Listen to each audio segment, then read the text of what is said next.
Little different video this time, but I think you'll see why I wanted to share it with my YouTube audience. On a recent episode of the Quakecast, Greenwood and I interviewed Jpal, who's a really awesome mapper in the Quake community. And we discovered that his daughter had made a map, and she's only 9 years old, but it's a really fun little map, so I thought it would be a good thing to share. I'll have links to everything down in the comments, so enjoy this playthrough of Poziom Lave, which translates to English as lava level, by Julia.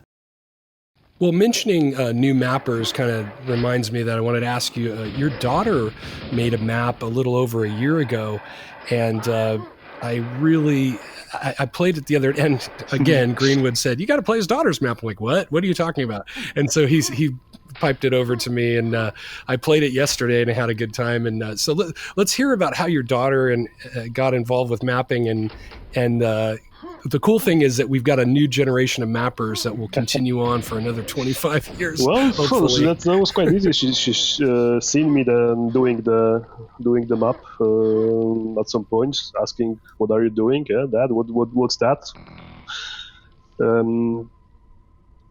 Then basically I showed her the basics, which actually means that Transbroom is really an easy tool, right? You can easily explain how it works to a young kid, and she grabbed it like instantly. Yeah? She got a hand of it very quickly. She started to create. I told her a few ground rules. Basically, you have to do a floor, you have to do walls, you have to do some kind of a ceiling. Yeah, so you can put like some fancy stuff in there. I didn't introduce her to putting monsters and all these things immediately, so she's not scared off or something like that. In the end, she started putting it, but Right. I told her she should not be playing that really.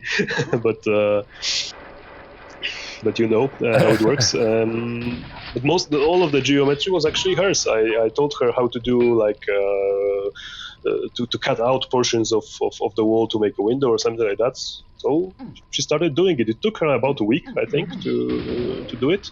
Well, of course, I helped with the triggers, with doors, with all these things around, so that she could not really understand, right? Because it was too complex. But the whole geometry, the textures, the selection of textures was all her, basically. So she chose what the floor would be like, what the ceiling would be like.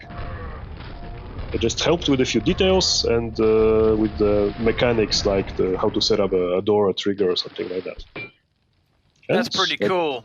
That's pretty. I think that's pretty neat. You know, it's. But I mean, I can imagine. When your dad's working on a video game, that's got to be very attractive for a child. You know, it's like, whoa, Dad's doing a video game. I want to get involved too.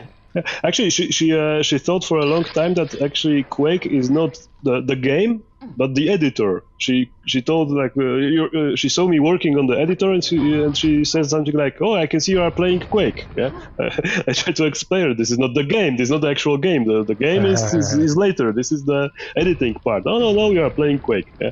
So that's how she sees it basically. That the actual game is the map building. Yeah. Well, but she's not wrong. In Exactly. Dad's mind, Trenchroom is the game. Exactly. Right. Exactly. To be honest, that's how I see it too. Because the actual Quake as a game, to me, it doesn't have that much appeal as the actual level creating part. Yeah, it's more fun than actual playing, in my opinion.